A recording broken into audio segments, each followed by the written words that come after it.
Hey guys, welcome to R K education. दोस्तों, आज हम बात करने वाले हैं अफगानिस्तान के बारे में। हाल ही में आपको पता ही होगा, अफगान पीस डील हुई थी। अब यूनाइटेड स्टेट्स ऑफ अमेरिका अपने ट्रूप्स निकाल रहे हैं और 11 सितंबर के दिन 2021 11 सितंबर कंप्लीट विड्रॉल होगा यूएसए का from the Afghanistan. Now Afghanistan का फ्यूचर कैसा होगा आने वाले सालों में जैसे ही यूएस एग्जिट करेगा। What lies ahead for Afghanistan after US exit, जानने की कोशिश करेंगे हम इस वीडियो में। तो बहुत कुछ आपको जानने को मिलेगा, लेकिन उससे पहले don't forget to subscribe to the channel and press the bell icon. दोस्तों, अगर हम बात करें अफगानिस्तान की तो याद रखिए ये है अफगानिस्तान का फ्लैग। इस मैप में आप देख पाओगे अफगानिस्तान कैपिटल है इसकी काबुल। अफगानिस्तान अपनी बाउंड्री शेयर करता है एक तरफ से Iran, Turkmenistan, Uzbekistan, Tajikistan, Pakistan. Now अगर हम बात करें अफगानिस्तान का जो ऑफिशियल नेम है वो है इस्लामिक रिपब्लिक ऑफ अफगानिस्तान या जमहूरिये इस्लामिये अफगानिस्तान। फॉर्म ऑफ गवर्नमेंट क्या है तो यहां पर है इस्लामिक रिपब्लिक। यहां पर आपको देखने को मिलेगी दो लेजिस्लेटिव हाउसेज, एक को हम कहते हैं हाउस ऑफ एल्डर्स और दूसरा का नाम है हाउस ऑफ द पीपल। जिस तरह आपको इंडिया में लोकसभा और राज्यसभा देखने को मिलेगा, उसी तरह आपको अफगानिस्तान में भी हाउस ऑफ एल्डर्स और हाउस ऑफ द पीपल देखने को मिलेगा। दोस्तों, अफगानिस्तान ये कंट्री है साउथ सेंट्रल एशिया में। यहां अगर हम इसके एरिया की बात करें तो अफगानिस्तान का एरिया है 2,52,072 स्क्वायर माइल्स। पॉपुलेशन की अगर हम बात करें तो यहां पर आज के समय अगर हम बात करें 2021 की तो अफगानिस्तान की पॉपुलेशन है 3.8 करोड़, यानी 3 करोड़ 80 लाख तक यहां पर पॉपुलेशन है, आबादी है।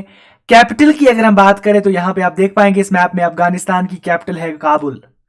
तो अफगानिस्तान की कैपिटल है काबुल। दोस्तों, अगर हम बात करें अफगानिस्तान की एथनिसिटी की तो याद रखिए 2/5 यानी 5 में से 2 हिस्से अफगानिस्तान के जो लोग हैं वो बिलोंग करते हैं पश्तून एथनिक ग्रुप को, और बाकी एथनिक ग्रुप्स भी यहां पर देखने को मिलते हैं। For example Tajiks, Uzbeks and Hazara. Language जो यहां बोली जाती है एक तो है पश्तू और दूसरी है पर्शियन, दोनों ही ऑफिशियल लैंग्वेजेस हैं यहाँ की। रिलीजन की मैं अगर बात करूं तो अफगानिस्तान का जो रिलीजन है प्रिडोमिनेटली यहां पर इस्लाम रिलीजन है, और ऑफिशियली अगर हम देखें तो सुन्नी यहां पर ज्यादा लोग देखने को आपको मिलेंगे। दोस्तों, इसके अलावा अफगानिस्तान में आपको इस्लाम के अलावा जोरेस्ट्रेनिज्म रिलीजन भी देखने को मिलेगा। जोरेस्ट्रेनिज्म ये एक एनिशंट पर्शियन रिलीजन है और बताया जाता है कि इसका जो ओरिजिनेशन है वो हुआ है लगभग 4000 साल पहले। अब हम इस पर ज्यादा डिबेट नहीं करेंगे, हम सीधा आगे बढ़ेंगे। तो अफगानिस्तान की जो करेंसी है वो है अफगानी। अफगानिस्तान की अगर हम ज्योग्राफी देखें तो 3 डिस्टिंक्टिव रीजन्स है, 3 डिस्टिंक्टिव रीजन्स है अफगानिस्तान के। एक तो है नॉर्दर्न प्लेन्स जहां पर मेजर एग्रीकल्चरल एरियाज होते हैं, जहां एग्रीकल्चर की जाती है। दूसरा है साउथ वेस्टर्न प्लेट्यू जहां पर आपको डेजर्ट्स मिलेंगे, सेमी एरिड एरियाज मिलेंगे। और तीसरा जो डिस्टिंक्टिव रीजन है वो है सेंट्रल हाईलैंड। सेंट्रल हाईलैंड्स में आपको हिंदू कुश मिलेंगे जो इन रीजन्स को सेपरेट करते हैं from each other. No, Afghanistan की अगर हम इकोनॉमी की बात करें तो ये डेवलपिंग इकोनॉमी है। यहाँ पर लार्जली इसकी जो बेस है वो एग्रीकल्चर पर है। लेकिन अगर हम बात करें यहाँ पर मिनरल रिसोर्सेज नहीं है, हाँ यहाँ पर मिनरल रिसोर्सेज भी है, लेकिन वो मिनरल रिसोर्सेज लार्जली अभी तक अनटैप्ड है, क्योंकि अफगान में जो सिचुएशन है वो बहुत खराब है। अफगानिस्तान में वॉर्स हुई है 1980s में और फिर फाइटिंग्स जारी है आज तक के समय तक, तो इसीलिए जो रिसोर्सेज है मिनरल रिसोर्सेज वो अनटैप्ड है। इसके अलावा यहाँ पर हैंडीक्राफ्ट्स भी एक इंपॉर्टेंट सोर्स है और वूलन कारपेट्स यहाँ की मेजर एक्सपोर्ट है जो बाकी कंट्रीज में आपको देखने को मिलेंगी। दोस्तों, अफगानिस्तान एक इस्लामिक रिपब्लिक है जहां पर 2 लेजिस्लेटिव बॉडीज है। प्रेसिडेंट स्टेट के भी हेड है और गवर्नमेंट के भी हेड है। आपको याद रखना चाहिए कि अफगानिस्तान के जो इस समय के प्रेसिडेंट है वो कौन है, लिखिएगा in the comment section below. तो दोस्तों, याद रखिए जो एरिया था बेसिकली पहले ये पार्ट था पर्शियन एम्पायर का 6th सेंचुरी बीसी में, और उसके बाद इसको कॉन्कर किया था अलेक्जेंडर द ग्रेट ने इन 4th सेंचुरी। अगर हम बात करें हिंदुइज्म की, तो हिंदू इन्फ्लुएंस यहां पर दाखिल हुआ था with the Hephthalites and Sassanians. इस्लाम यहां पर आया था during the rule of Safarids 8870 CE में, कॉमन एरा में। अफगानिस्तान को बाद में डिवाइड किया गया मुगल एम्पायर ऑफ इंडिया और सफाविद एम्पायर ऑफ पर्शिया के बीच अंटिल द 18th सेंचुरी। और उसके बाद एक और एम्पायर आती है पर्शियंस अंडर नादिर शाह, वो अफगानिस्तान का कंट्रोल लेते हैं। लेकिन उससे पहले किनके बीच था? मुगल एम्पायर और सफाविद के बीच। उनसे पहले अलेक्जेंडर द ग्रेट, उससे पहले पर्शियन एचमीनियन एम्पायर के पास था ये अफगानिस्तान। दोस्तों उसके बाद अंग्रेजों ने, यानी क्योंकि अंग्रेज उस समय भारत पाकिस्तान में थे, उनको गुलामी पसंद थी कराना लोगों से, तो उन्होंने सोचा अब अफगानिस्तान को भी हम अपने अंडर लेते हैं। तो बहुत सारी जंगें लड़ी गई इन द 19th सेंचुरी। मैं आपको एक ब्रीफ ओवरव्यू दे रहा हूं अफगानिस्तान का, मैं आपको मास्टर नहीं बना रहा हूं। लेकिन बाद में 1930s के बाद ये जो अफगानिस्तान की कंट्री थी, अंग्रेजों ने जब बहुत सारे जंगें लड़ी, उनको लगा कि नहीं हो सकता। उसके बाद ये कंट्री आ गई एक मोनार्की के पास, जो स्टेबल मोनार्की थी। लेकिन बाद में 1970s में इस मोनार्ची को ही ओवरथ्रो कर दिया गया। दोस्तों यहां पर क्योंकि उस समय अफगानिस्तान का नेबर सोवियत यूनियन था, तो वहां पर मार्क्सिज्म था, वहां पर कम्युनिज्म था, तो अफगानिस्तान में भी वही रिबेलियन जो है वो उसकी चिंगारी लग गई। और बाद में सोवियत की जो ट्रूप्स है वो इन्वेड करती है अफगानिस्तान में।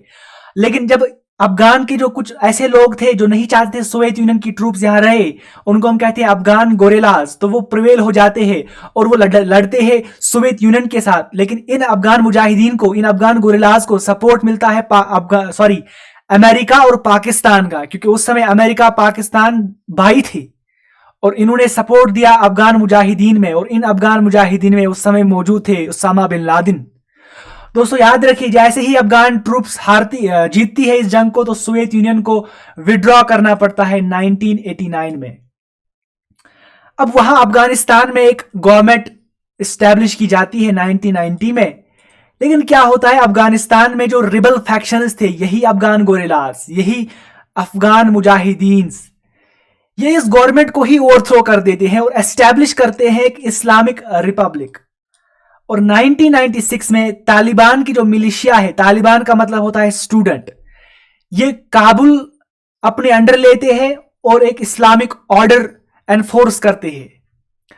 लेकिन बाद में होता है 9/11 2001 में। अमेरिका चाहता है कि ओसामा बिन लादेन उनके हवाले किया जाए, अलकायदा के सभी मेंबर्स उनके हवाले कर दिए जाए। और उस समय वो मौजूद थे अफगानिस्तान के तालिबान के पास। लेकिन तालिबान ने अनविलिंगनेस दिखाई, उन्होंने कहा हम नहीं आपको देते हैं, इनको करो जो करना है। और यहां पर उसके बाद NATO with the lead of America वो चालू करते हैं ऑपरेशन एंड्यूरिंग फ्रीडम, और तालिबान को वो ओवरथ्रो करते हैं वहां पर। और वहां पर एक इंतरिम गवर्नमेंट एस्टैब्लिश की जाती है। दोस्तों अब 20 साल हो गए, अमेरिका लड़ता गया, बहुत सारे पैसे खर्च किए, ट्रूप्स भी यहां पर बहुत सारे खर्च किए गए, नेटो के फोर्सेस थी। लेकिन अमेरिका को लगा कि अब यहां हमारा रहना ठीक नहीं है। और अब अफगान पीस डील स्टार्ट हो गई। पहले स्टार्ट की डोनाल्ड ट्रंप ने और उसके बाद जो बाइडेन ने स्टार्ट की। अब हाल ही में यूएस की जो ट्रूप्स है वो बागरम एयरबेस से भी उन्होंने डिपार्ट किया, यानी वो वहां से निकली। और अब आज के समय अगर हम देखें, यूएस की जो ट्रूप्स है उनके मिलिट्री ऑपरेशन इफेक्टिवली एंड हो चुके हैं, यानी अब उनकी मौजूदगी नहीं है। हालांकि ऑफिशियली पूरा एग्जिट होगा सितंबर 11, the 20th anniversary of the 9/11, जब अटैक हुआ था twin towers of the world trade centre और द पेंटागन के ऊपर। लेकिन जैसे ही यूएस के जो ट्रूप्स है वो निकलने लगे मई 1 के बाद, 1 मई के बाद, तालिबान ने क्या किया, इन्होंने टेरिटोरियल एडवांसेस रैपिडली हासिल किए। यानी अगर तालिबान के पास पहले 73 डिस्ट्रिक्ट्स थे मई 1 से पहले, आज 29 जून तक अफगानिस्तान ने 157 डिस्ट्रिक्ट्स कैप्चर कर लिए हैं। तो अब अफगानिस्तान का फ्यूचर क्या होगा? दोस्तों याद रखिए, 3 सिनेरियोज मैं आपको बताता हूं और ये आप याद रखिए, इन 3 सिनेरियोज में कुछ भी हो सकता है। एक यहां पर यह हो सकता है कि पॉलिटिकल सेटलमेंट हो सकती है जहां पर तालिबान और गवर्नमेंट एग्री करती है और पावर शेयरिंग होगी। एक तो गवर्नमेंट होगी, हामिद जो आज के समय प्रेसिडेंट है, और तालिबान के बीच वहां पर पावर शेयरिंग होगी और दोनों वो ज्वाइंटली शेप करेंगे अफगानिस्तान के फ्यूचर को। लेकिन अभी तक मुझे बहुत कम चांसेस लगते हैं, ये पॉसिबिलिटी बहुत कम है इसके चांसेस होने के। दूसरा हो सकता है यहां पर सिविल वॉर हो, जहां पर गवर्नमेंट जो कि इकोनॉमिकली बैकड है और मिलिट्री ट्रेंड है बाय द वेस्ट, वो यहां पर थोड़ा सा गेन हासिल कर सकती है। लेकिन अफगानिस्तान की जो रीच है वो कंट्री साइड में बहुत ज्यादा है तालिबान की, तो यहां पर एक सिविल वॉर हो सकता है। और तीसरा यहां पर हो सकता है कि तालिबान पूरे कंट्री के ऊपर अपना कंट्रोल स्थापित करे। नाउ देखना होगा what lies ahead for Afghanistan after US exit. Either there could be the power sharing between Taliban and Afghanistan government, or there could be a civil war, or there could be only the government of Taliban. So ये देखना होगा। अभी के लिए ये है and इस video का। Thank you for watching this and as always, God bless you all.